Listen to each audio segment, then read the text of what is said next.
Te vidyate hridaya grantis jiyante tasya chasmani shiyante chastakarmani juste evatmanishware. Hare Krishna, Krishna Krishna, Hare Hare, Hare Rama, Rama Rama, Hare Hare. So these verses are from the Srimad Bhagavatam, first canto, second chapter. And they explain the way we can arrive at understanding Krishna. And it says, to hear about Krishna from Vedic literatures, or to hear from him directly through the Bhagavad Gita, is itself righteous activity. And for one who hears about Krishna, Lord Krishna, who is dwelling in everyone's heart, acts as a best-wishing friend and purifies the devotee who constantly engages in hearing of him. In this way, a devotee naturally develops his dormant transcendental knowledge. As he hears more about Krishna from the Bhagavatam and from the devotees, he becomes fixed in the devotional service of the Lord. By development of devotional service, one becomes freed from the modes of passion and ignorance, and thus material lust and avarice are diminished. When these impurities are wiped away, the candidate remains steady in his position of pure goodness, becomes enlivened by devotional service, and understands the science of God perfectly. Thus, Bhakti Yoga severs the hard knot of material attachment or material affection and enables one to come at once to the stage of a samsayam samagram, understanding of the Supreme Absolute Truth, Personality of Godhead. Srimad Bhagavatam, first canto, second chapter, verses 17 to 21. So if we're interested actually in understanding Krishna, this is the process we have to follow. And this is what our Vaishnava Acharyas are teaching us. And tonight we're going to hear about one of the foremost Vaishnava Acharyas, Bhaktisiddhanta Saraswati Thakur. He's Srila Prabhupada's guru. And he taught the same thing. That is, the process of being liberated from the modes of passion and ignorance, and then become free of all inauspicious things in the heart. This is the gist of spiritual life. This is why people practice spiritual life. They want to become free of the influence of sattva, rajas, and tamas, especially rajas and tamas, passion and ignorance. As long as we are subject to these modes of material nature, we cannot understand anything about God. That's why people who claim to be following a religion end up doing horrible things in the name of the religion, because they have not learned to rise above the influence of rajas and tamas. Therefore, meat eating is tamasic. Illicit sex is rajasic. These are two very prominent things in American society today. Therefore, even though on every dollar bill it's written, "In God we trust," they cannot rise above the influence of these modes, and therefore, in the name of religion, they commit all kinds of horrible acts.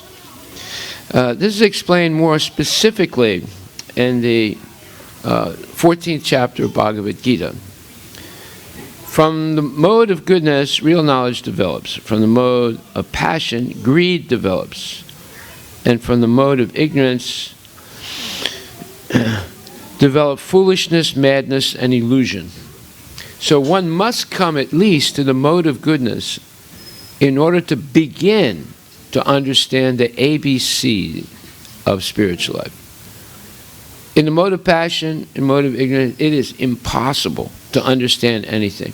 You can hear it, you can memorize it, But as I've explained many times, there's a major difference between knowing something and understanding it. Just like everybody knows cigarettes are bad for your health, but yet at least 25 to 30 million people in the United States smoke cigarettes. And in India, I hate to say the number, it's much higher than the United States. So they know it's bad, but still they do it.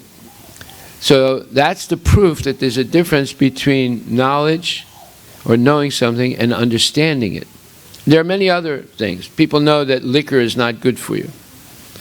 But there is an alcoholic problem in India and the United States and all over the world. They know it's not good, still they do it. So knowledge of something and understanding of something are two different things.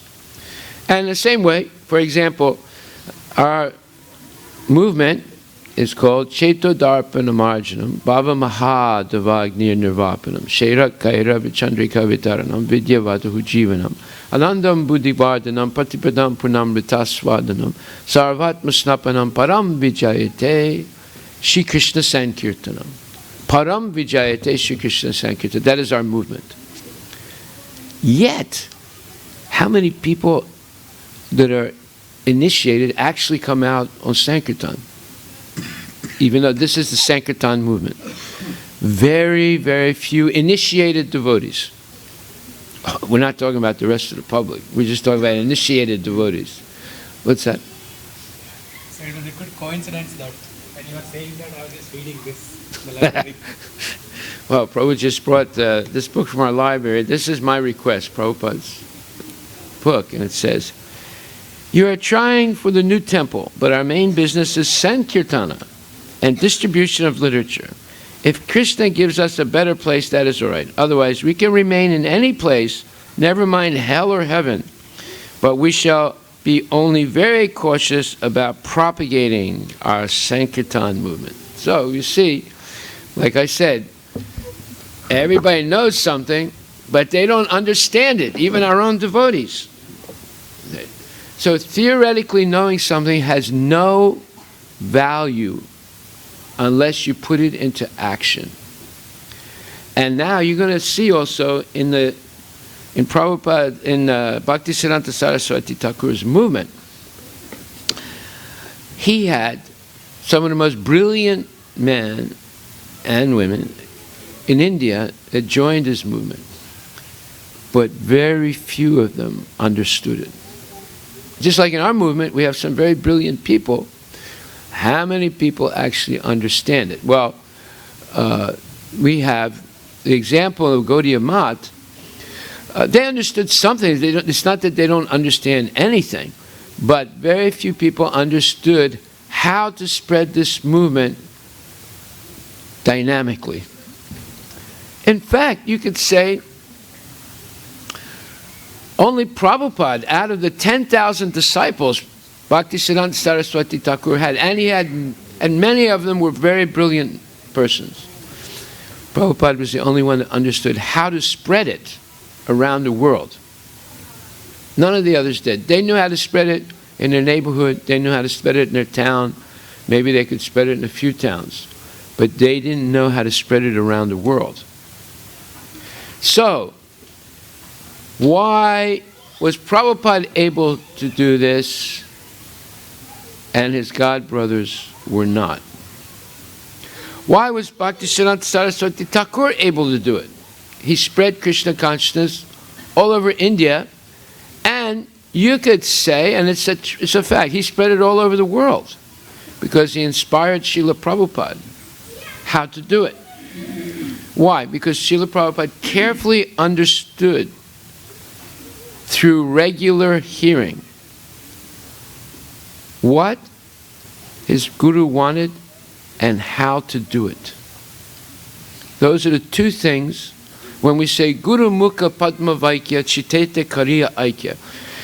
My dear Gurudev, my only wish is to have my consciousness purified by the words emanating from your lotus mouth. So this is the essential process of understanding. And Prabhupada tells the story that once he was in Vrindavan with many of his godbrothers and his Gurudev, and his Guru, Bhaktisiddhanta Saraswati Thakur, was giving a lecture, and then one of the godbrothers entered and asked permission to interrupt the lecture, and he announced that we are now going on parikrama of the 7 major temples of Vrindavan. Please come and join us. Everybody got up, almost, and left the room to go and see the deities in the 7 major temples of Vrindavan. Bhaktisiddhanta Saraswati Thakur did not get up, and a few others. Among them was Srila Prabhupada. And at that time, Bhaktisiddhanta Saraswati Thakur remarked, I will teach this Bhaktivedanta Prabhu. He got that name later on. At that time he had this regular name, Abhay Charanande. He said, I will teach him this Krishna consciousness because he has the desire to hear. That's the main quality.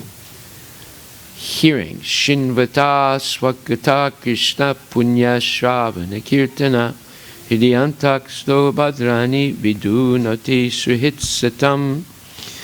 To hear about Krishna from Vedic literatures, or to hear from him directly through the Bhagavad Gita,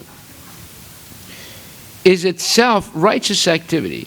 And for one who hears about Krishna, Lord Krishna, who's dwelling in everyone's heart, acts as a best-wishing friend and purifies the devotee who constantly engages in hearing of him. In this way, a devotee naturally develops his dormant transcendental knowledge. Okay, so this desire to hear in the class the words of our acharyas and the explanation of our Parama Acharya, Srila Prabhupada, is the essential component for making spiritual advancement. Therefore, we always say, Nama Om Vishnupadaya Krishna Prestaya Bhutali Shrimati Bhakti Siddhanta Saraswati Iti Namini. Or Shrimati Bhakti Vedanta Swamin Iti Namine. So, I offer my respectful obeisance to my spiritual master, His Divine Grace A.C. Bhakti Vedanta Swami Prabhupada, who is very dear to Krishna. Why is he dear to Krishna? Because he has understood Ya Imam Pushpitam Ya Imam Pushpitam Guyam Mad Bhakti Su Abhidasyati Bhaktim Mai Param Kritva Mam Evaisasya Samsaya. So, one who understands the supreme secret, or the supreme knowledge, that is Bhagavad Gita and Srimad Bhagavatam, Ya idam paramam guyam magdvakte suabhidasa. For one who explains the supreme secret to the devotees, pure devotional service is guaranteed, and at the end, he will come back to me. Nacha tasman manusyesu kaschit me priyakritama bhavita nacha me tasmat anya priyataro bhuvi. There is no servant in this world more dear to me than he, nor will there ever be one more dear. So, if we want to become dear to Krishna, then we must listen carefully to the words of Guru. Guru means Diksha and Shiksha Guru. And ultimately, in our movement, the most significant Guru is Srila Prabhupada.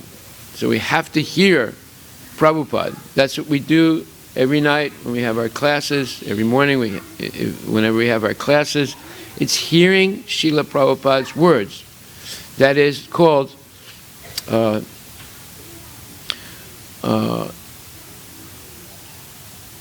Shastra Guru Vaikya Pramana. The highest pramana, or evidence of the truth is the Shastra as explained by the Guru. And that has to be in accordance with the original words of Krishna and the Acharyas. So, therefore, Sadhu Shastra Guru Vaikya Pramana. Sadhu Shastra Guru Vaikya Pramana. So Shastra means Krishna, Sadhu means the Acharyas, Guru means the ultimate Guru in ISKCON is Srila Prabhupada.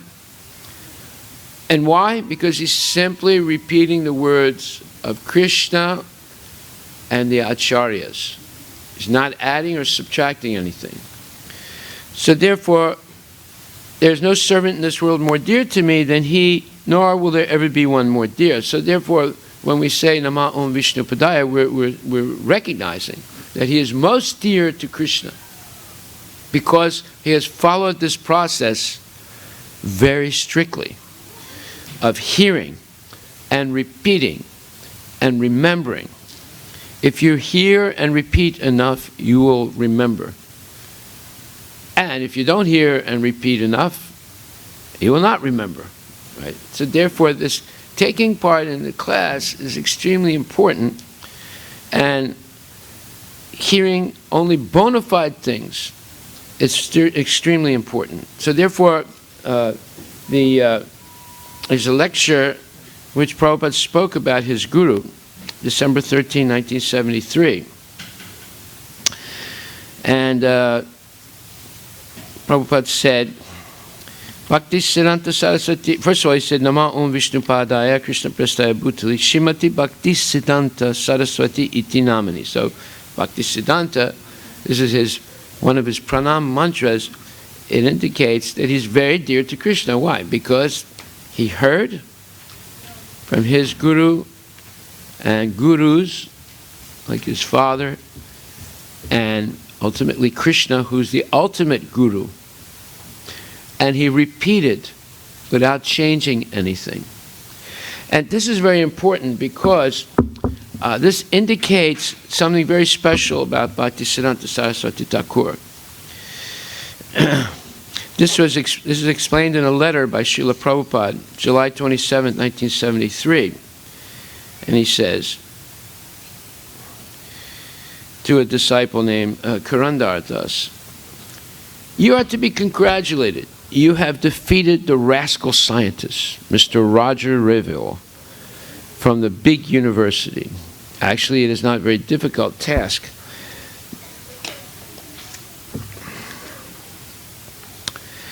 They have no definite ideas. Everything they put forward is doubtful. Even they say, I think, perhaps, it may be, theoretically speaking, and like that.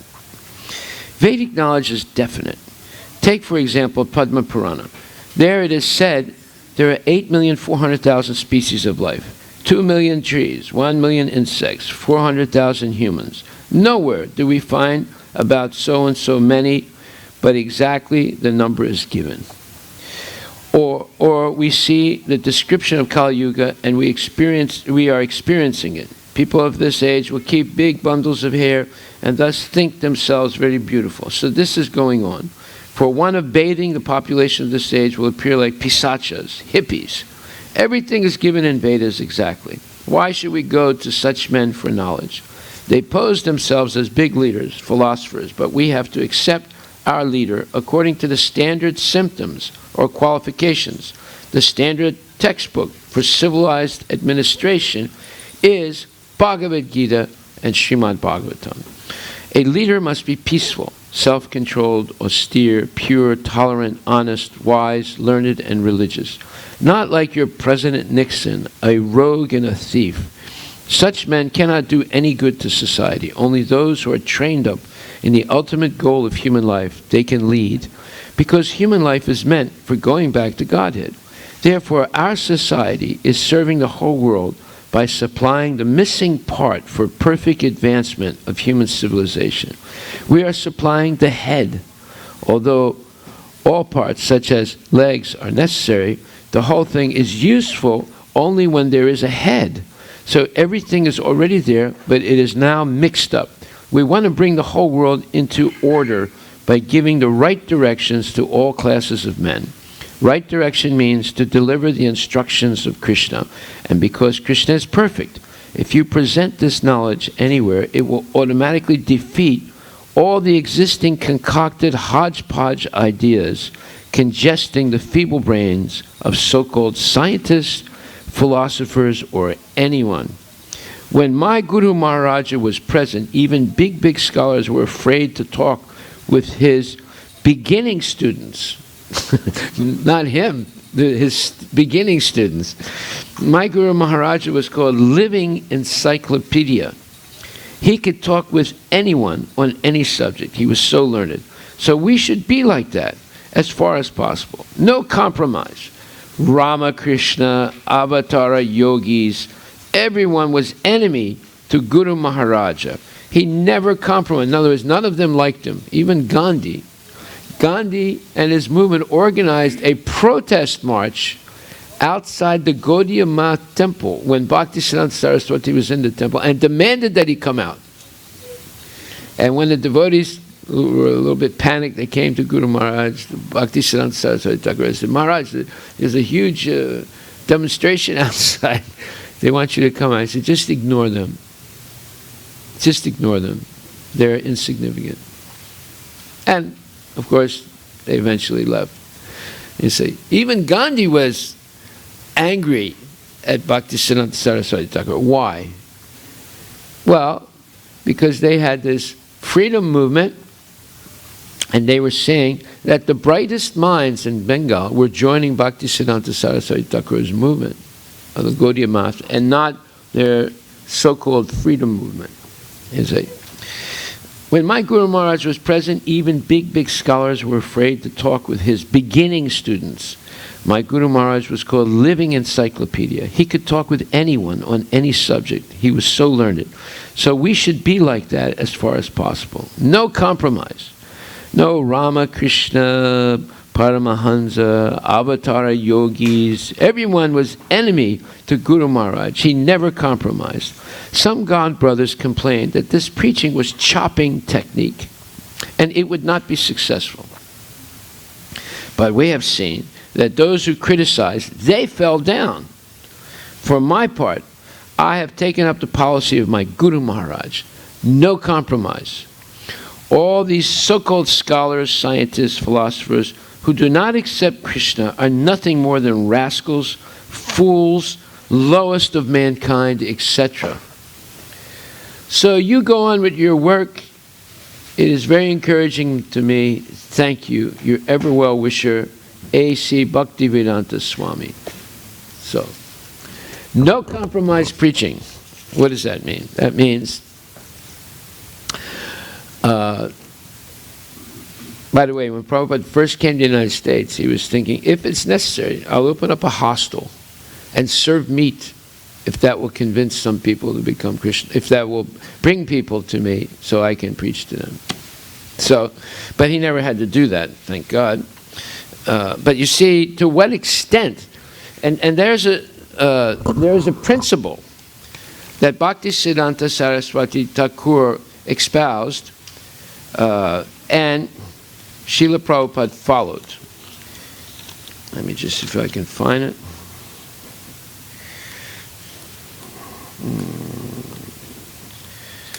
Yes, this principle is extremely important for those who want to be successful in preaching Krishna consciousness. Of course, if you don't want to be successful, don't listen to it. It's not necessary. But if you want to be successful, you should try and understand this, because this is what Prabhupada followed, and he learned this from his guru. Yena tena prakarena mana Krishna nisevayat sarvavidi niseda asur etayor eva kinkaraha. And this says, one must somehow think of Krishna, whether in a friendly way or inimically. That's another verse which is similar. It's from the Srimad Bhagavatam. Tasmat kinapi upayena mana Krishna nivesayat. But some of those words are similar to this Bengali version. which says, by hook or crook, bring people to Krishna, and then by the training, they will eventually become devotees. By hook or crook.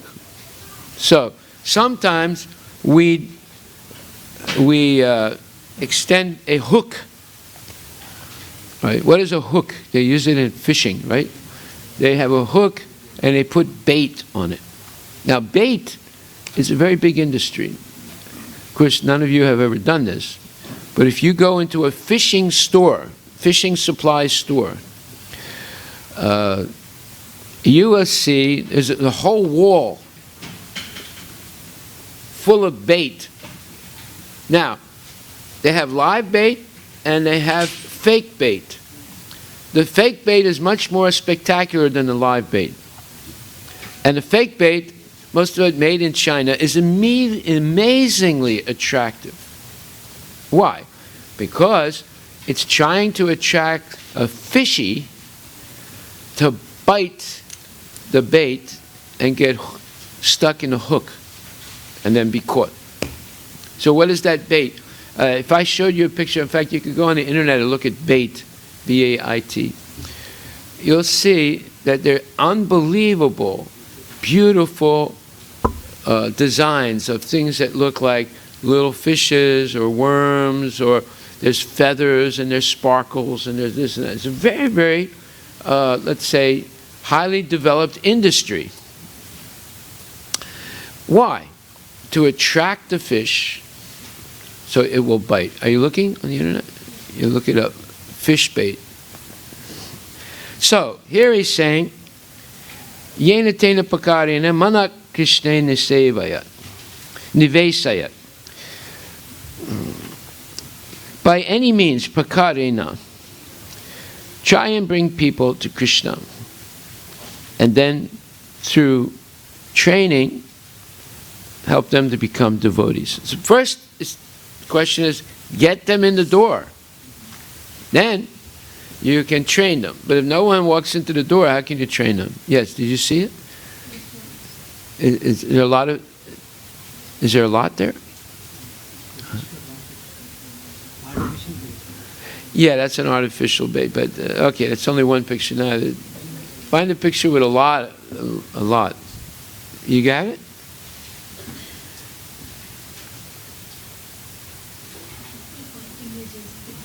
Let me see.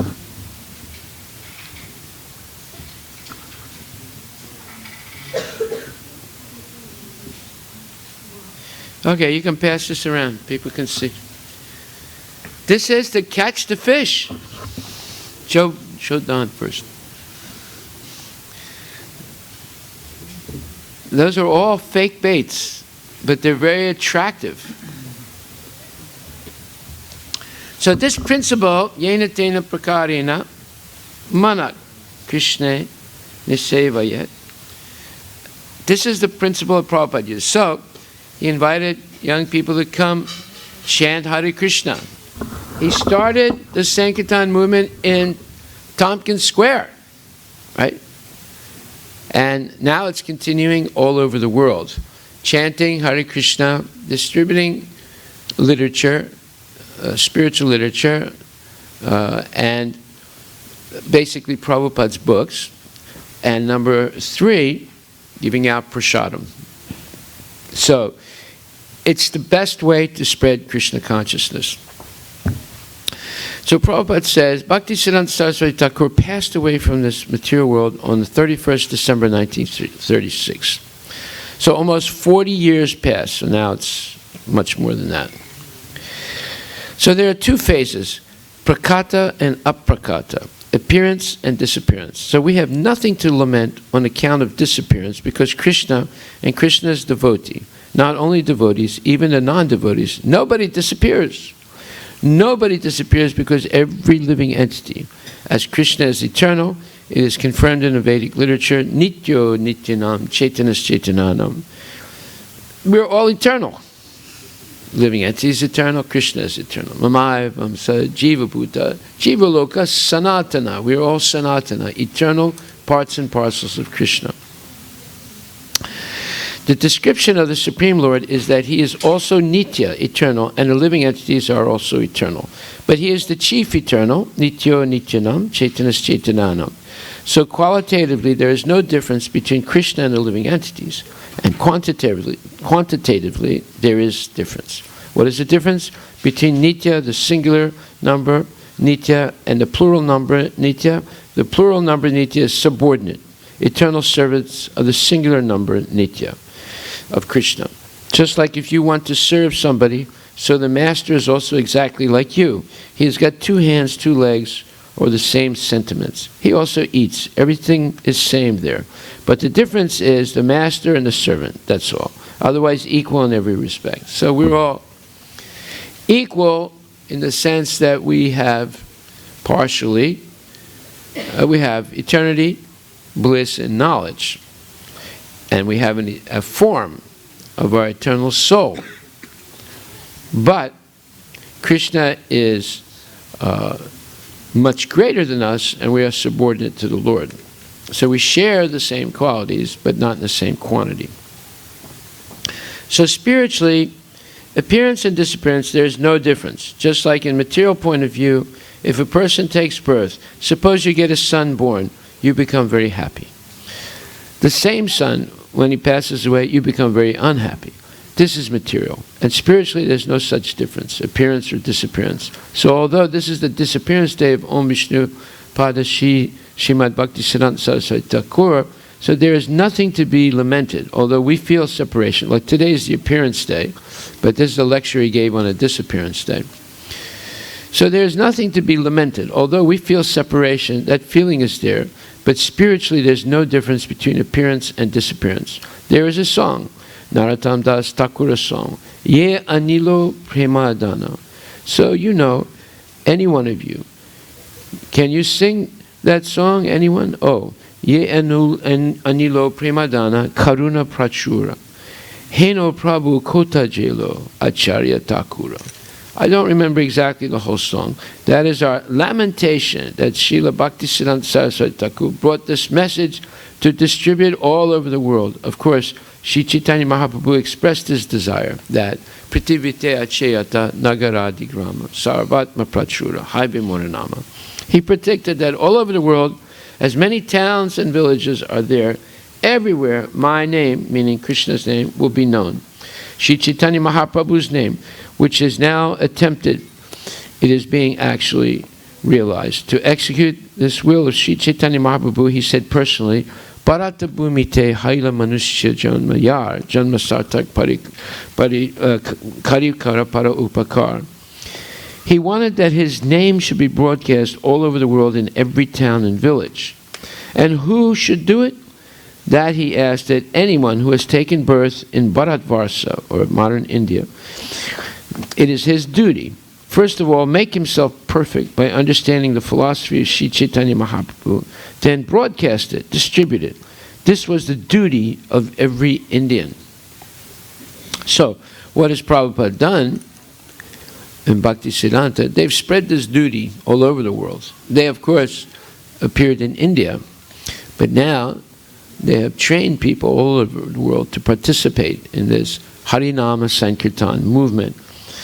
So India, and especially in India, they have got the privilege to take advantage of the Vedic literature. In other countries, there is no such advantage. So if anyone wants to make his life perfect, then he has to take advantage of the vast treasure house of Indian spiritual knowledge. Even one Chinese gentleman, he has written one book about religion. That is a course in New York University. So he has said that if you want to know something of religion, then you have to go to India. That's a fact. So Chaitanya Mahaprabhu said that every Indian, there is need of broadcasting this Krishna consciousness movement all over the world. So it is the duty of every Indian to first of all make his life, his or her life, perfect. He must know. Perfection means he must know what is his position and what he has to do. That is perfection. So we should ask this question tonight. Do I know what my real position is? Well, that was answered. Was it Rupa? I think it was Rupa Goswami or Sanatana Goswami asked the question, who am I? Keami, who am I?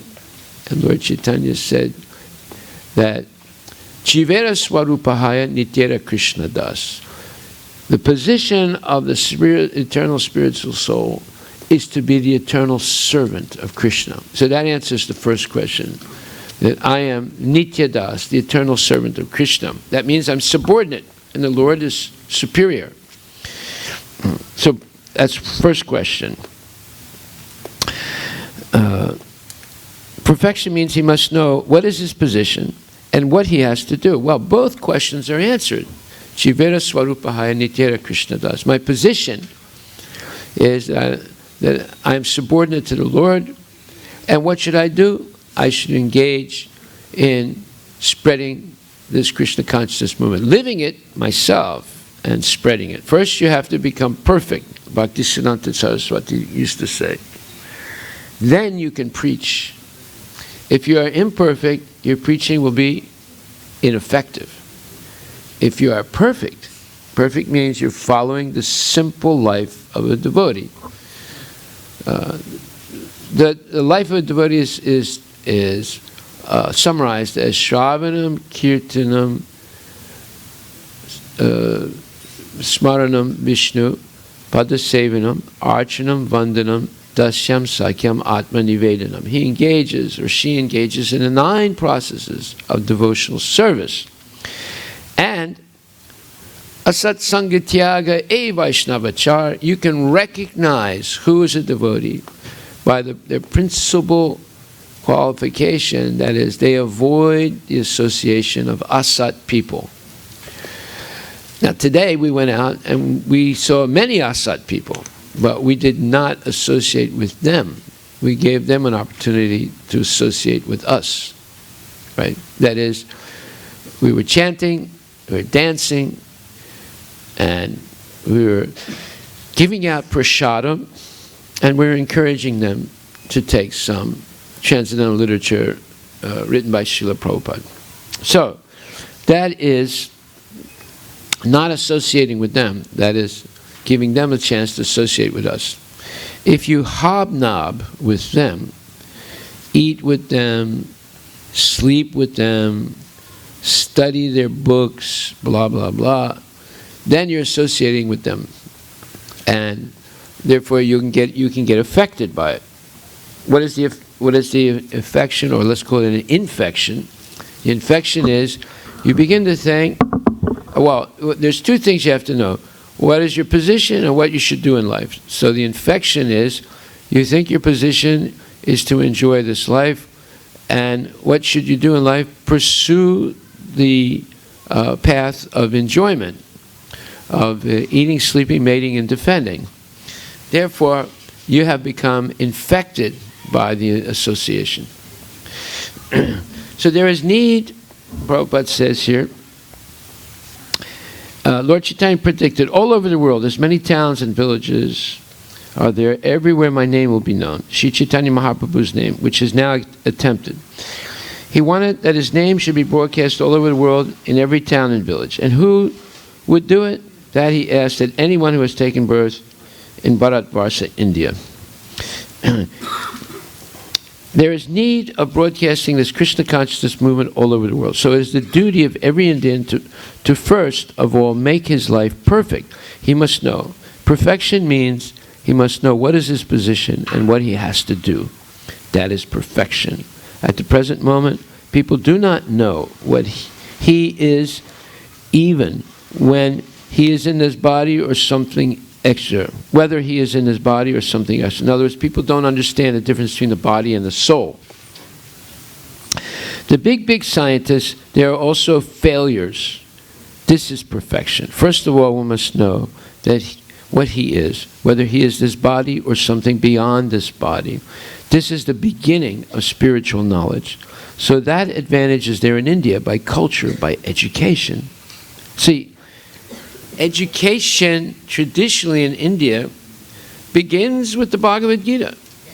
Dehinosmin yata dehe komaran yuvanam jara tatat dehantara praptir diras tatra namuyate nachayvayam Natvevaham jatu nasam natvam nemijanadibaha nachaivina bhavisyama sarvavayama takparam. First you understand, there was never a time I did not exist, nor you, Arjuna, nor all these people, and nor will there ever be a time that we shall cease to exist. So one existed in the past, one exists in the present, and one will continue to exist always in the future. So that's the full eternality of the soul. And then, however, due to revolting against Krishna, we've been placed in the prison house of the material world, and the specific prison is this material body, and the body means there is gross body and subtle body. So we have two locked doors. One is the gross body, and the second is the subtle body.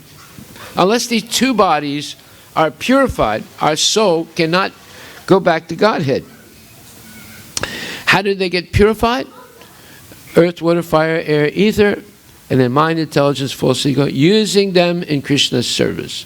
So education means to learn how to use our gross and subtle body in the service of Krishna continually.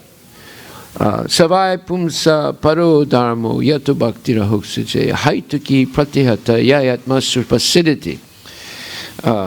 Haituki pratihata. Haituki means there should be no personal motive in following the process of Krishna consciousness. It's not that I want to be a big guru, or I want to become famous, or I want to become rich, or I want to get all the Mahaprasadam, or this or that. Simply, I want to serve my Guru and Krishna, the two parallel rails going back to Godhead. And then secondly, there's no vacation. It's full-time engagement. There's no such thing as a vacation. Vacation means danger. You will have, something will go wrong because you step out of the circle of protection by Krishna when you take the vacation. So it says, first of all, one must know what he is, whether he is this body or something beyond this body. This is the beginning of spiritual knowledge.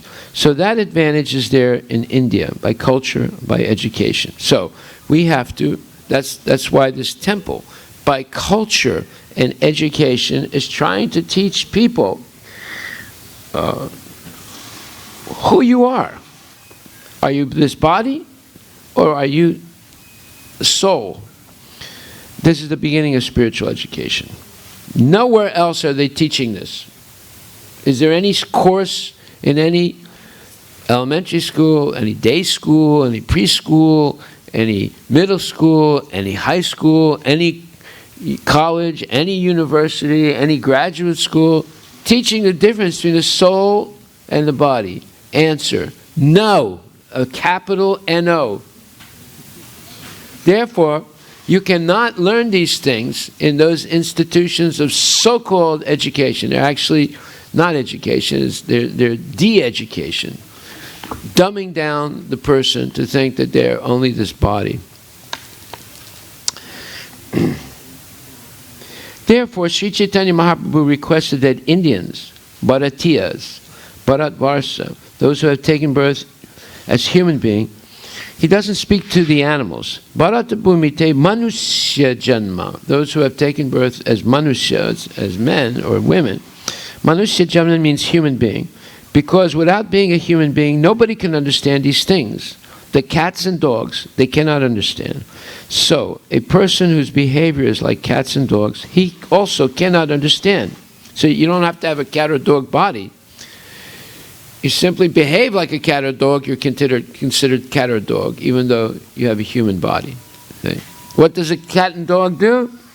Eat, pass stool, sleep, eat, drink, and engage in reproductive activity, and always be defensive. Right. Join this school to learn how to shoot a gun. Join this academy, how to do taekwondo.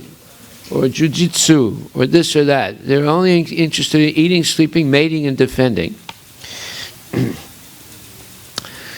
Manushya Janma means human being, because without being a human being, nobody can understand these things. The cats and dogs, they cannot understand. So a person whose behavior is like cats and dogs, he also cannot understand. Therefore he said, Janma Sartaka Kari. First of all, make your life perfect, and then distribute this knowledge. This is the Chaitanya Mahaprabhu's mission. First, make yourself perfect, and then distribute this knowledge. Achanya pari bhakti sikai musabare. Lord Chaitanya says, first become perfect, then spread and preach Krishna consciousness. So he simply said, but he was expecting that in later days his followers would do that. So that attempt was made by Bhaktisiddhanta Saraswati Thakura, Bhaktivinoda Thakura. He desired and that Sri Chaitanya Mahaprabhu's message, it should be accepted by East and West equally. And both the Indians and the Europeans, Americans, they should dance together in ecstasy of Sri Chaitanya Mahaprabhu's mercy. That was his desire, Bhaktivinoda Thakur. He simply expressed the desire, when I shall see this happening, that both the Eastern and Western people, they are united on the basis of Sri Chaitanya Mahaprabhu's cult and dancing together in ecstasy. That was his ambition. That was ambition of Sri Chaitanya Mahaprabhu, and this was ambition of Bhaktivinoda Thakur, and Sri Bhaktisiddhanta Saraswati Thakur took up this affair, business, and he wanted, first of all, this was his priority. So this is what happened. Bhaktivinoda Thakur cleared the way of all the nonsense in India by the phony Vaishnavas, the Prakritya Sahajias, the caste Goswamis. And that was a major task. It was not an easy thing to do. It was so ingrained in Vedic culture. People thought that Vaishnavism was a joke because they had all these phonies dressed as Vaishnavas pretending to be incarnations of this or that. And the whole thing was a joke. No one took it seriously. So Bhaktivinoda Thakur had to clear that path. And then his son helped him to do it. His son went to Midnapur and defeated all the caste Goswamis. They told him, look, you can't use any Shastra or any quote from the Bhagavad Gita. You can't use any quote from the Srimad Bhagavatam. You can't use any quote from the Mahabharata. You can't use any quote from the Puranas. You can't use any quote from the Vedanta Sutra. You can't use any quote outside of the original four Vedas. He said yes. That scared them. They were saying, why did he say yes? All they do is quote those things. He said, yes, I won't quote any of those scriptures. And he came. He was one out of hundreds of great scholars and sannyasis, and he defeated them all. Just see what a great Vaishnava Bhaktisiddhanta Saraswati Thakur was. He defeated them all. And just using the Veda. Look, close this door here. I don't want to hear that machine. So, you cannot imagine what a scholar he was. He was the greatest scholar, not only in India, but the whole world at that time. Therefore, he was able to defeat all these big so-called, where's that noise coming from? That's not something you should do during a class.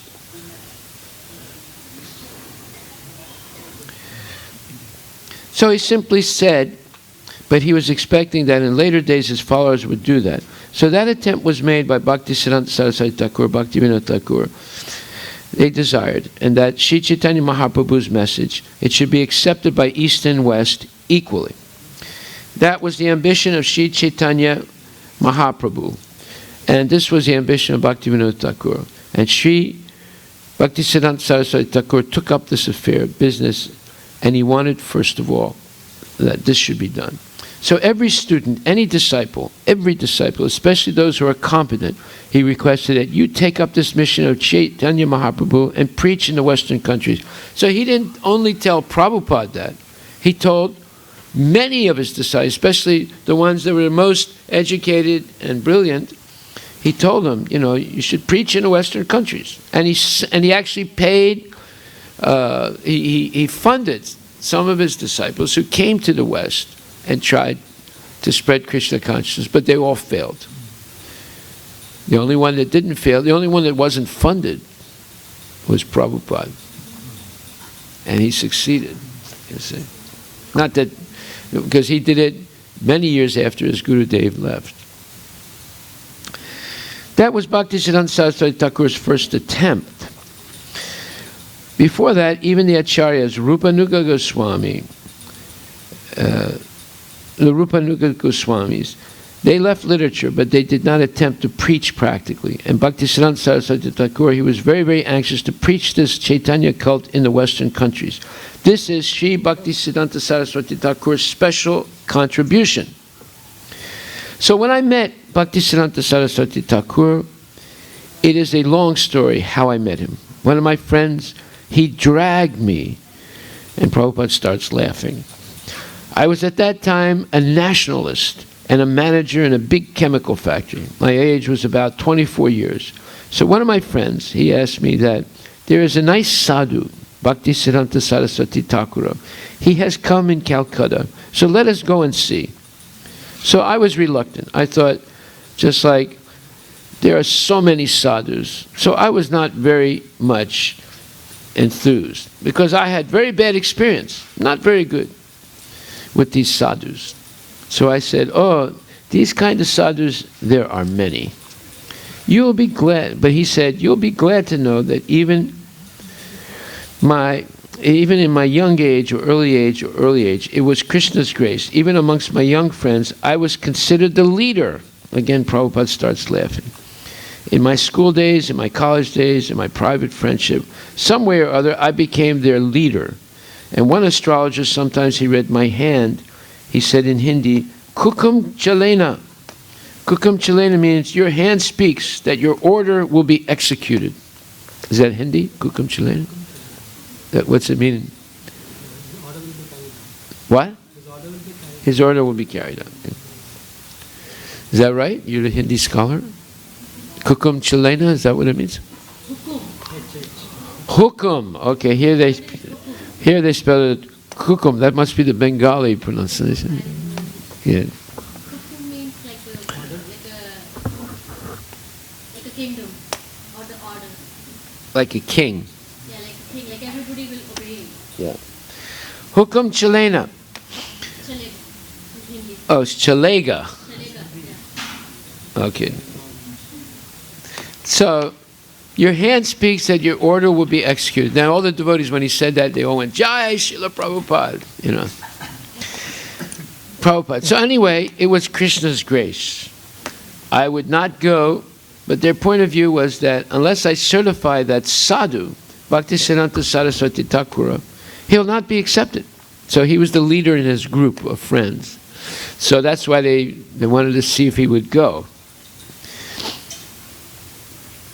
Therefore, my friend dragged me.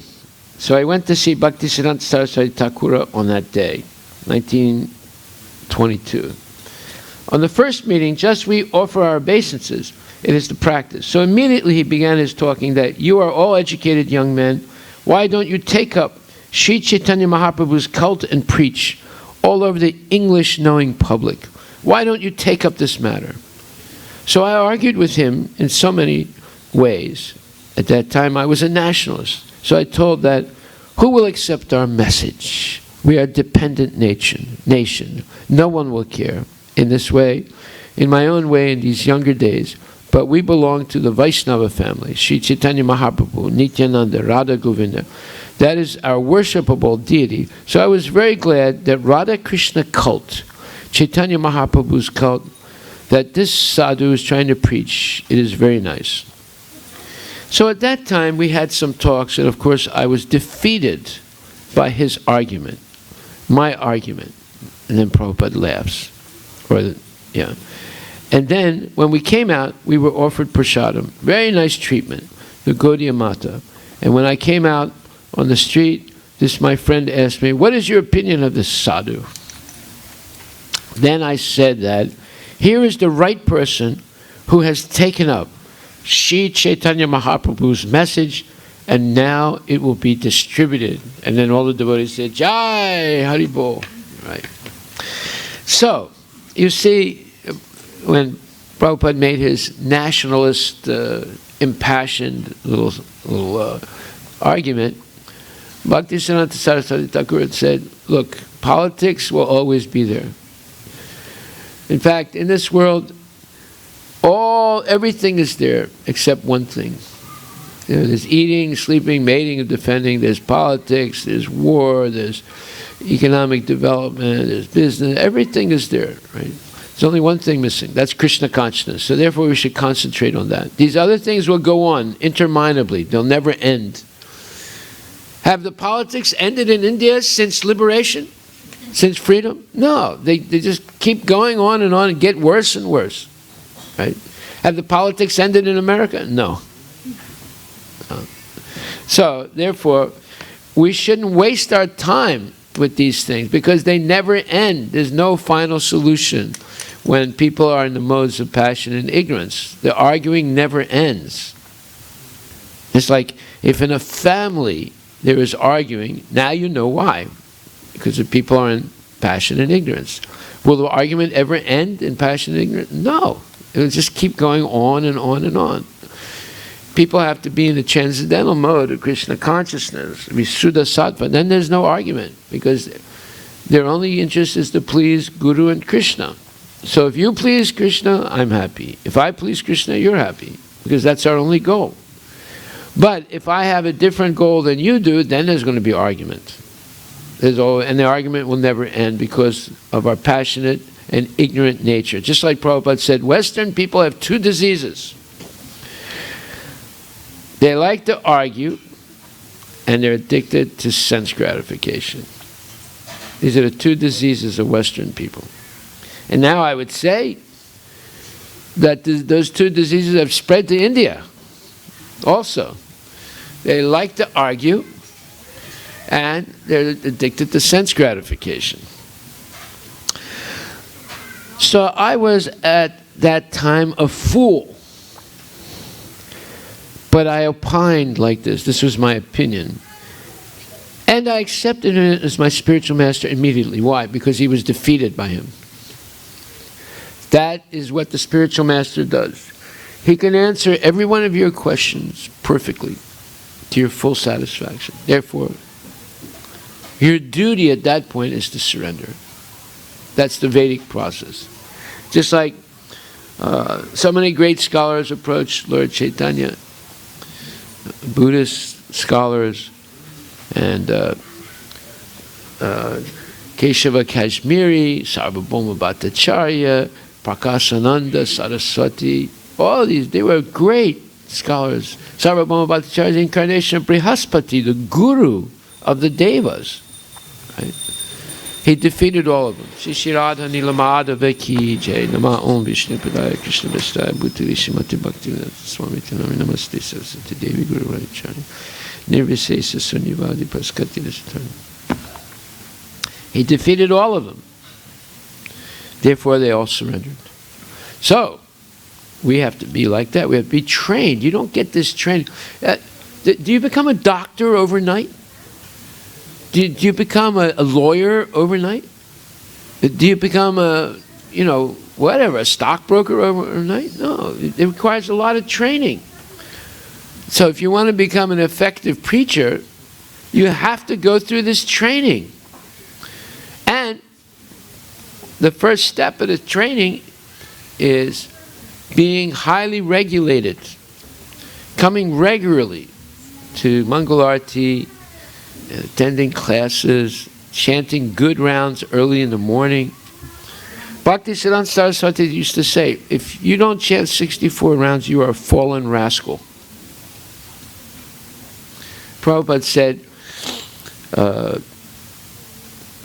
but we are trying to engage in preaching and constant engagement in preaching. Therefore, we have reduced the number of rounds. But actually, what Bhaktisiddhanta Saraswati Thakur said is true. If you're not engaged, or if we are not engaged intensely in preaching, then chanting only 16 rounds means we're fallen. That dispensation is given so that we can be engaged fully in preaching work. The dispensation, these reducing the number of rounds from 64 to 16. If we're not really engaged in intensive preaching, then chanting 16 rounds is actually not enough. We need to be, because the idle mind is the devil's workshop. One thing I noticed about Prabhupada when I met him, a few times, met him about 7 times, I think. One thing I noticed was he was constantly focused on spreading this movement. Everything he said, every movement of his body was focused on spreading this movement. And that included translating the books, giving commentary, getting the books printed, setting up temples, establishing deities, traveling around the world, answering letters, visiting devotees, 24 hours a day. He hardly slept 2 or 3 hours at night. He was always focused on spreading this movement. And he said that the temple schedule should be so organized that Maya cannot even find a pinprick space to get into the life of the devotees. In other words, the devotees are so engaged, there's not even a minute little hole, like the hole of a pin, that Maya can get into your schedule. Okay? So we have to think seriously about this. We have to think what we're doing. Krishna consciousness is not a joke. It's not a nonchalant process. Nonchalant means, take it easy, easy, easy, smeezy. You know, I can do it, I don't do it. What's the difference? Right? There's no easy, smeezy. This is a very serious movement meant for very serious people who are going to dedicate their life and organize their time in such a way that they're constantly thinking of Krishna and how to push this movement forward.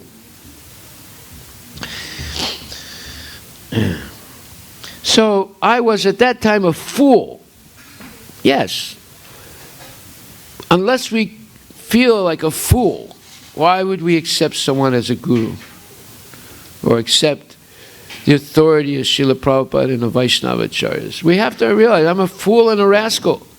I've been wasting so many lifetimes, eating, sleeping, mating, and defending, learning all kinds of rubbish things that have nothing to do with Krishna. We should be convinced of this. When we are, then we become humble, and we can accept Guru and get serious about spreading this movement. So I was at that time a fool, but I opined like this. This was my opinion. And I accepted him as my spiritual master immediately. Not officially, but in my heart. That was in 1922. Then in 1923, I left Calcutta on my business tour, and I made my headquarters in Allahabad, which is Prayag. Allahabad is about 500 miles from Calcutta. So I was thinking that I met a very nice saintly person. That was my thinking always. So in this way, in 1928, there was a Kumbh Mela. At that time, these Gaudiya Mata people came to Allahabad to establish a center there. And somebody else said, somebody informed them that you go to that Prayaga pharmacy. My drugstore was named as Prayaga Pharmacy. My name was also there. You go and see Abhaya Babu. He is religious. He will help you. These Gaudiya Mata people, they came to see me. So they said, sir, we have come to you. We have heard your good name. So we want to start a temple here. Please try to help us. And because I was thinking of these Gaudiya Mata people, that I met very nice saintly persons. And as soon as I saw them, I was very much gladdened. Oh, here are these same persons. They have come again. So in this way, gradually, I became attached to these Gaudiya Mata activities. And by the grace of Krishna, my business also was not going very well. Why does he say, by the grace of Krishna? Because if his business was going very well, he wouldn't have had any time to take an interest in Gaudiya Mata people and his guru movement. Laughter. Yes, Krishna says, Yasyaham anugrinami harishita danam sanai. If somebody wants to be actually a devotee of Krishna, at the same time keeps his material attachment, then Krishna's business is he takes away everything material. So that 100% the person becomes a devotee. I mean to say dependent on Krishna. So that actually happened to my life. I was obliged to come to this movement, to take this very seriously. And I was dreaming that Bhaktisiddhanta Saraswati Thakura is calling me. Please come out with me.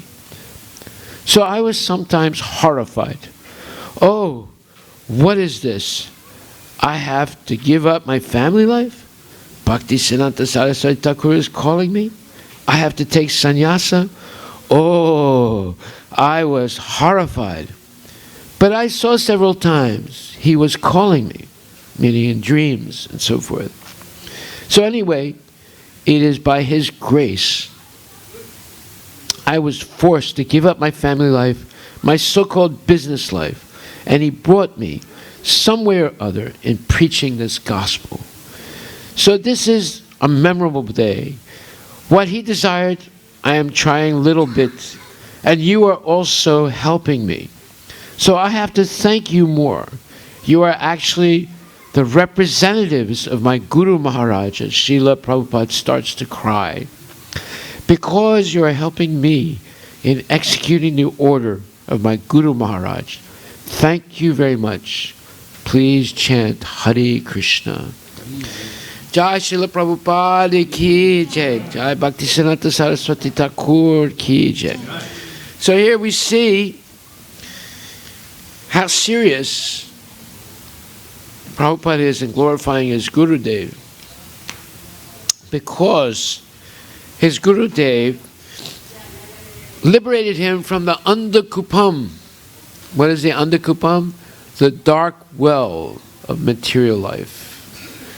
He compares, Prahlad Maharaj compares material life to a dark well, a dark, dank, smelly, horrible well. It's not a place for someone to live unless you're a frog, right? Or a microbe. Yeah, then you can live in a dark, dank well.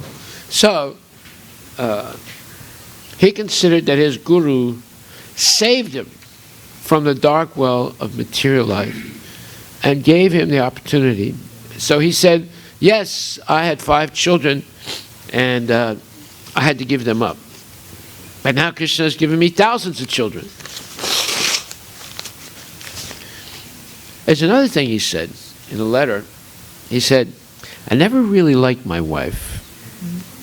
This was Krishna's mercy. So, that he didn't ignore his wife. He took good care of his wife, right?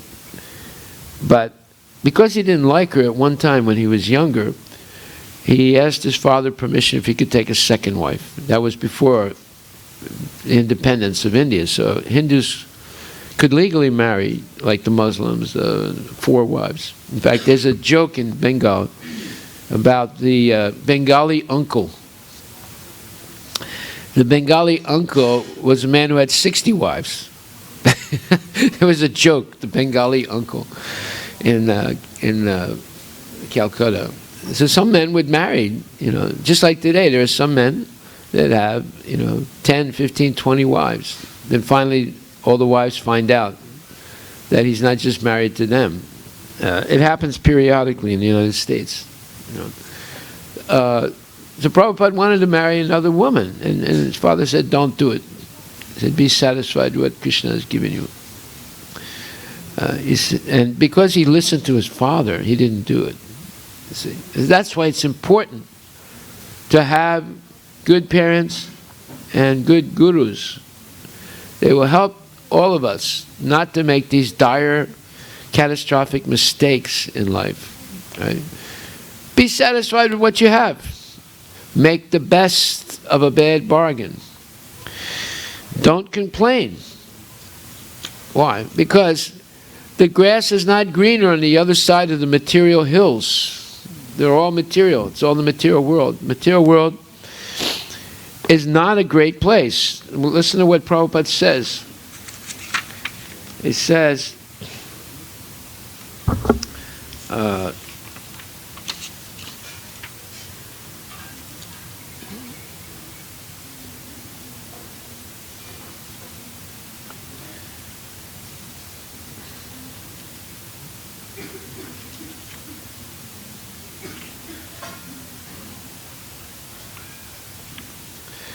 he says,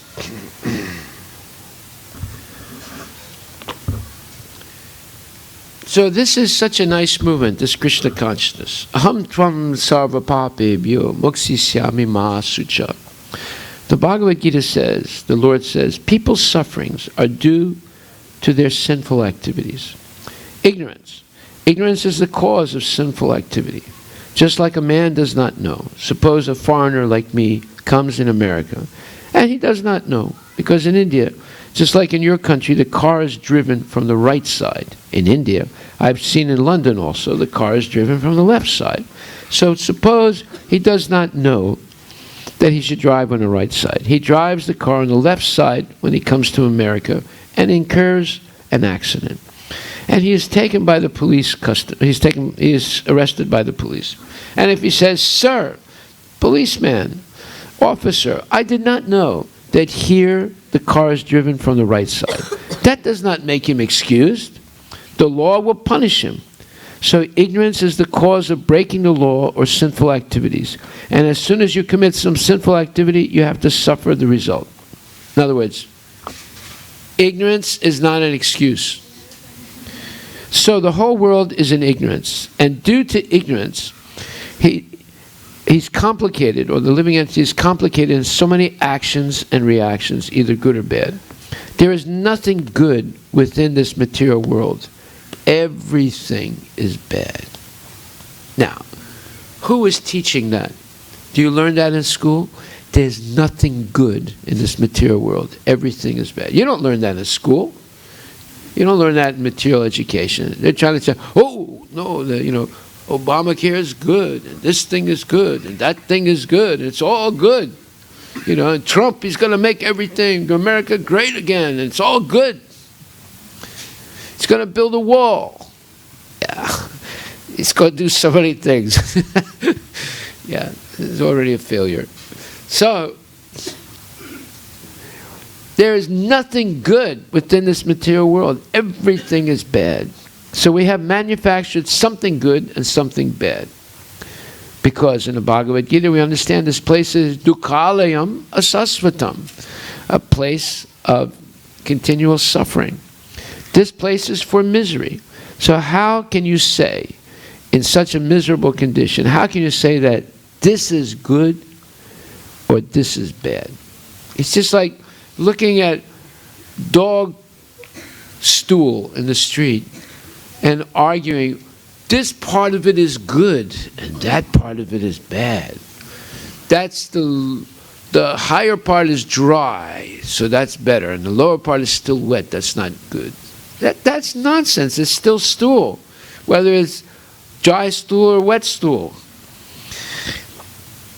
Everything is bad. So those persons who do not know the material condition of life, they manufacture something. This is good, this is bad, because they do not know everything here is bad. Nothing good. One should be very pessimistic of this material world. Then he can make advancement in spiritual life. Dukhalayam asasvatam. This place is full of miseries. And if you study analytically, you'll find simply miserable condition.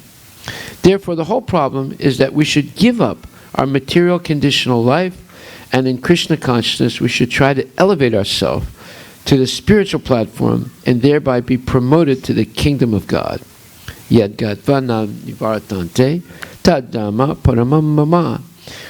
We're going, when you go to the spiritual world, nobody comes back to this miserable world. And that is the supreme abode of the Lord. So, these are Prabhupada's instructions. But they're not his instructions, they're Krishna's instructions. Who would be a better authority of whether this world, material world is good or bad than Krishna? And this is what he says. Dukhalayam asasvatam. It's full of misery. There's nothing good. But if you become Krishna conscious, then you're not affected by it. That's the whole trick. If you become Krishna conscious, you're not affected. Why? Because you can tolerate what's going on by steady engagement in Krishna consciousness. Just like a doctor can tolerate seeing extremely sick, hopeless patients every day. Why? Because he doesn't get emotional. He's objective. One time I saw a man's hand severed from his body, and I had to carry his hand and him in a car to the hospital. I had his hand in one hand and his arm in the other hand. I was holding it like this, so he thought that it was not completely off, but it was off. And it was a horrible thing. And every time he'd look at it, he'd faint. No, it's very, very serious. He cut his hand off completely. And we go to the hospital, and some people are carrying him, and I'm holding his hand and his arm together like this. We go into the hospital. As soon as they saw it, they didn't say, do you have insurance? What's your name? Blah, blah, blah. No, they put him right into the emergency room. There was no questions asked. Because they saw there was no time to ask any questions. They'll take care of the paperwork later on. Usually you go to a hospital, sometimes you wait 4 or 5 hours before they can do the paperwork to admit you. They didn't wait 1 second. He went right into the operating room. They put him down on a table. They put his arm like this on a table, like that. They strapped him on the table, and then put the hand next to his arm and put a cloth over it so he couldn't see it. And the doctors came in and they opened the cloth and they started discussing technically this vein, this capillary. And they had the numbers. They knew it by heart. Capillary 32, vein 6, like that. This bone, this ligament, this tendon, this nerve. They were talking technically. As soon as they started talking technically, I was emotional. But as soon as they started talking technically, I said, now I can go. He's in good hands. I was emotional. He was emotional. His father already fainted. He was out of the picture. But they were able to save him. He got 70% usage of that hand. It was a miracle how they did it. Because they were objective. They didn't get emotional. In the same way, if we carefully study Bhagavad Gita, we will become objective and not emotional. See? So in the material world, people are emotional all the time. They say, oh, look at this big star, Aishwarya Rai. Oh my God, look how beautiful he is. She is. They get all excited. Oh, please come in. You go, please sit down. They get all excited, right? And emotional. Aishwarya Rai. What's their emotional? It's a bag of stool and urine. That's all it is. Right? It's nothing more than that. But because she's got this makeup on, this dress on, and Christmas decorations on her ears and her hair. People, oh my God, it's Aishwarya Rai. So this emotionality is what blinds our true vision. See?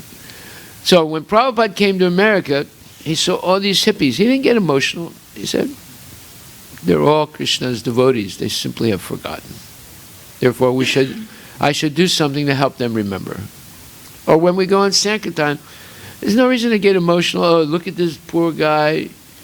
His mucus running out of his nose. He's dirty. He's walking around barefoot in the freezing cold. No, he's a subject of ignorance. Let's see if we can help him get out of that ignorance. Not emotional, objective. So, in this way, today we're celebrating Bhaktisiddhanta Saraswati Thakur's appearance day. So, let me ask a few questions. Of course, we have some late comers to the class today. They didn't hear anything. So, let's see what the people heard and remember that did come to the class. So, we'll start from this side. Were you in the class most of the time, Prabhu? What do you remember from this class? Well, that was just now. How about earlier? Now, we just discussed that now. It's the last thing we discussed.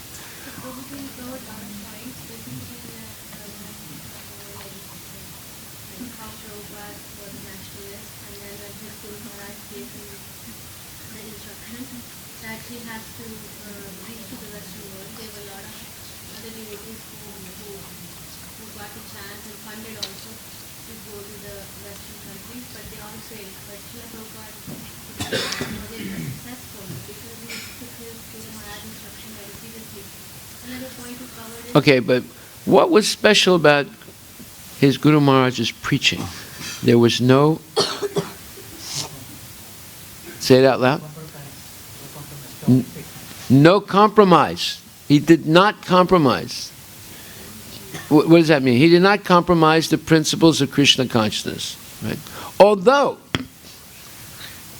even Prabhupada said, at one time he was thinking, I think it was Prabhupada, he was thinking of opening hostels in the West and even serving meat if it was necessary to get these young men and women to listen and associate with him, right? But fortunately he didn't have to do that, right? So the main thing about Bhaktisiddhanta Saraswati Thakur was there was no compromise. And go ahead.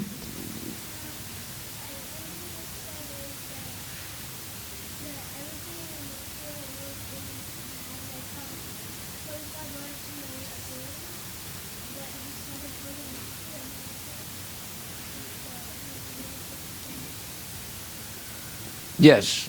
And also, one time Prabhupada was present. One of his godbrothers was there with his wife. They were both relatively young. And during the darshan with Bhaktisiddhanta Saraswati Thakur, the wife of his godbrother directly asked Bhaktisiddhanta, said, I would like to speak to you. And he said, okay, you can say anything you want here. He said, no, I want to speak to you secretly or privately. And Bhaktisiddhanta Saraswati Thakur said, I don't speak secretly or privately. If you have something to say, say it here. And Prabhupada says, even though that the wife of his godbrother was very young, like Bhaktisiddhanta Saraswati Thakur's like grandchild, still he was a strict sannyasi. He refused to be alone with any woman. Right? See, that's another aspect of his no compromise. He was very strict in following all the rules and regulations of Krishna consciousness. And strict in preaching. He did not compromise in preaching. That's why Gandhi and the Goswamis, the caste Goswamis, the so-called man gods, God incarnation, sannyasis and things like that, they didn't like him because he wasn't one of them. He never compromised the pure teaching of Krishna consciousness. That's why he was successful. And his own disciples argued with him, you will never be successful like this. You're chopping people all the time. He didn't compromise. And look how successful he was. You say. Okay, anybody else?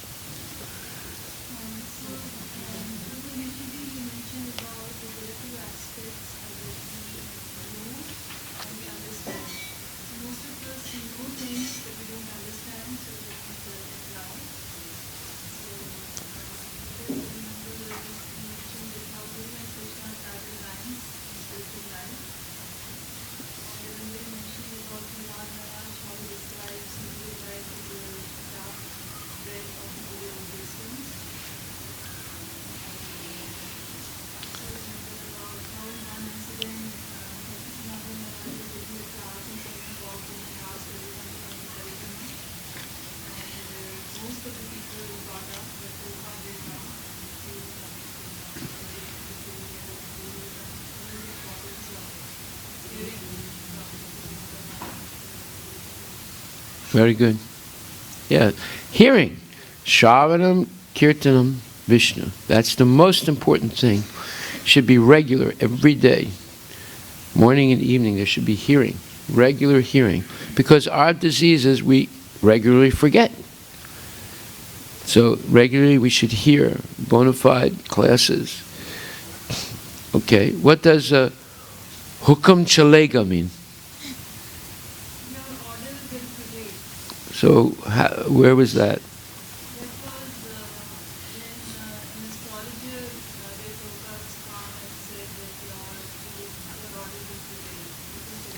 Yeah, whatever you say, people will follow. Haribol.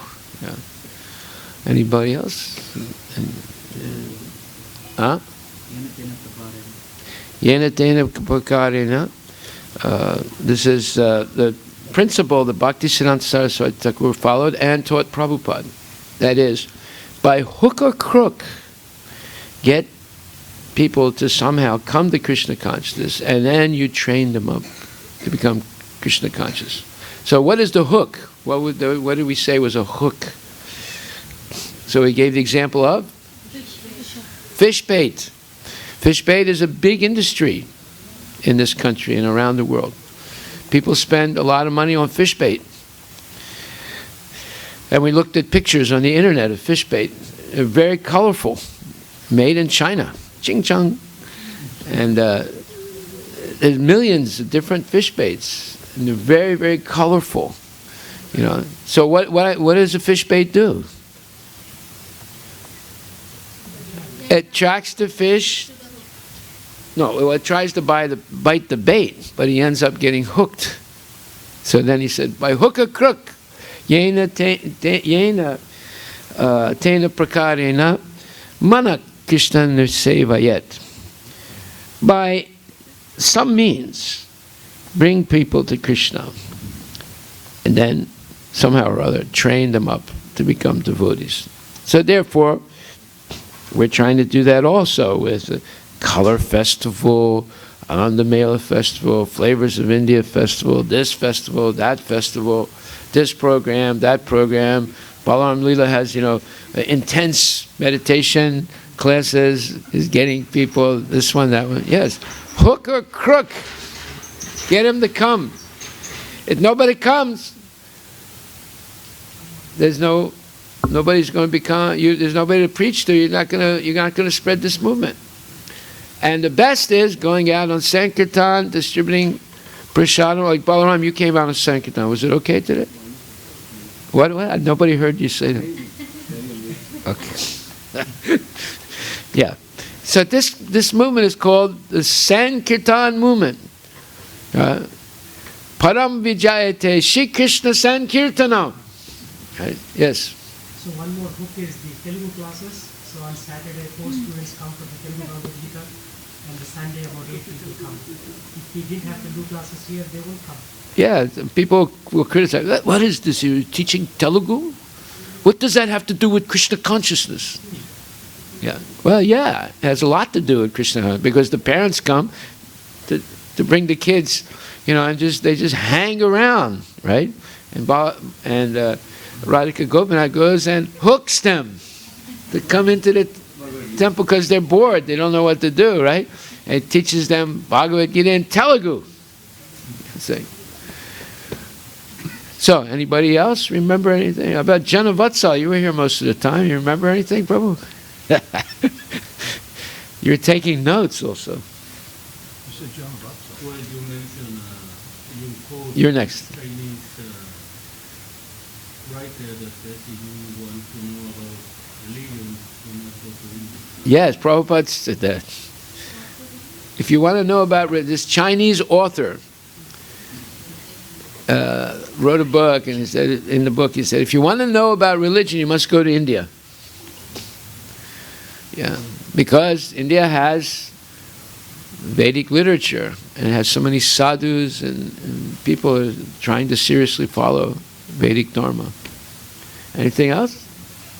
Okay, done. I thought an important point that you brought out was that Louder. an important point that I thought you brought out was that Bhaktisiddhanta Saraswati Thakur realized that Srila Prabhupada understood what he was saying, and therefore he knew that he could teach him to spread this movement. What was the example that I gave? They were in Vrindavan, many devotees of Bhaktisiddhanta Saraswati Thakur. Bhaktisiddhanta Saraswati Thakur was giving a lecture. And during the lecture, one of the devotees came into the room and asked permission to make a announcement. And he announced that they were beginning the parikram. And parikram means they were going to go and visit all the major temples of Vrindavan. And anyone who wanted to come should come right away. So the whole temple room emptied, except for Bhaktisiddhanta Saraswati Thakur, several sannyasis, and Srila Prabhupada. And Bhaktisiddhanta Saraswati noted that I will teach this person this Krishna consciousness very nicely because he has an avid desire to hear.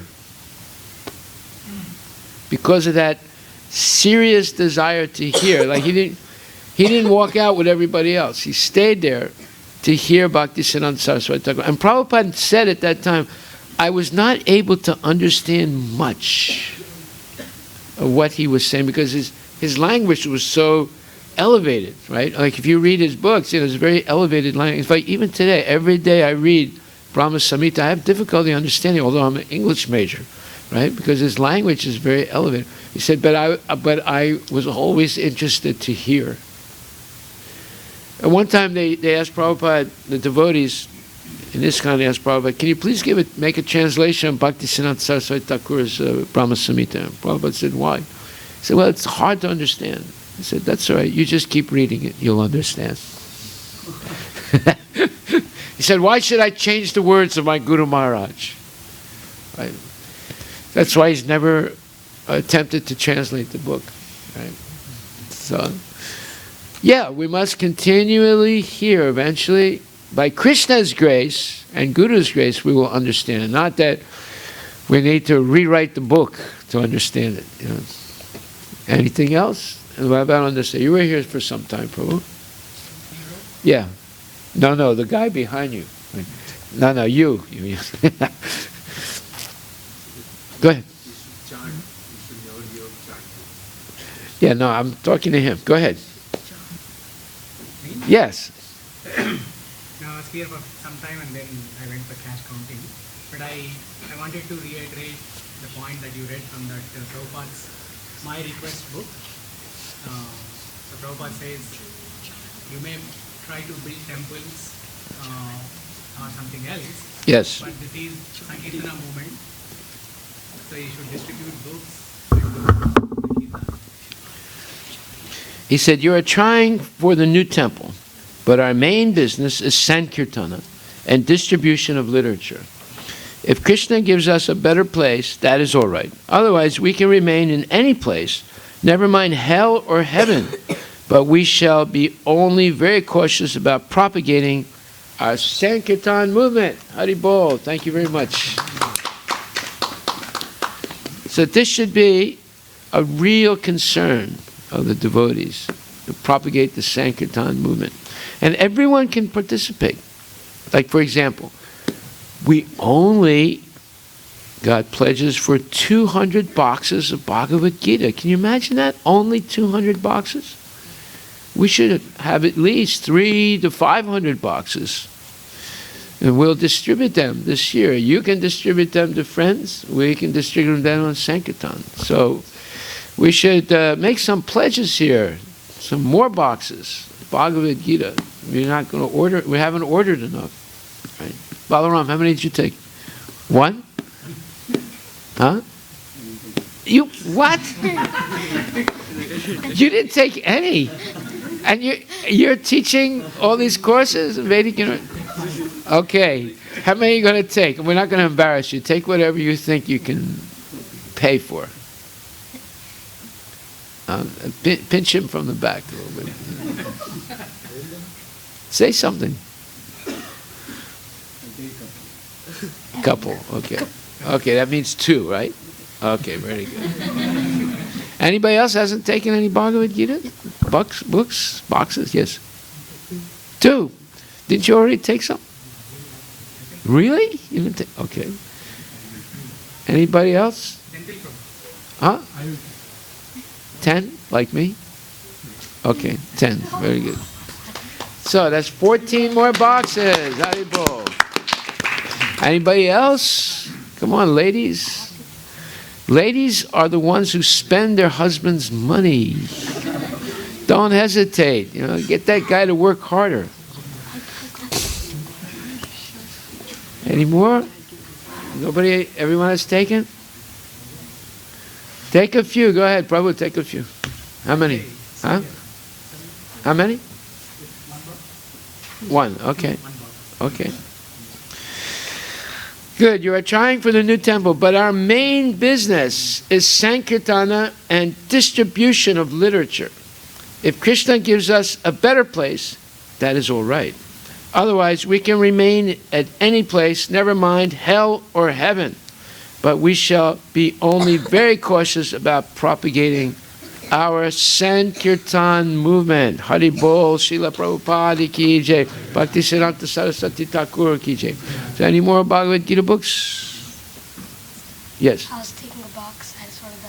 You already did, didn't you? I didn't give it yet, but I'll give it today. Oh, okay. Yeah, he already took 1 box. His family took, how many did you take? You took 5, 10, yeah. So that's 11 boxes from the Radhika Gopinath family. Hari Bol. Hari Bol. God.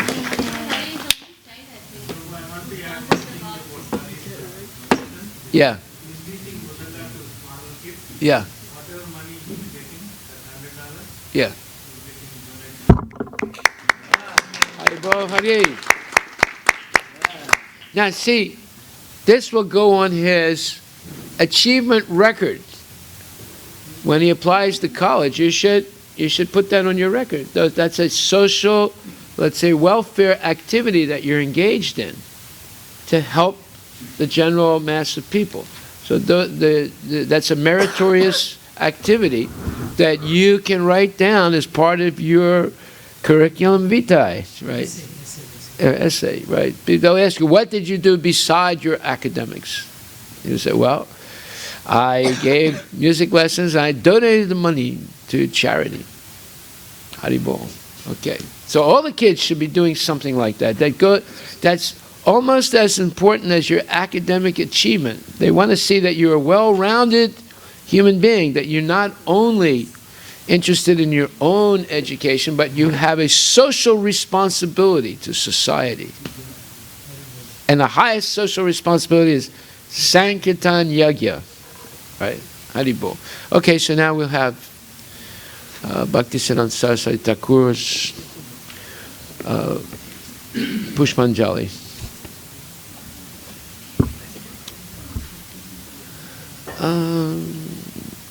Okay.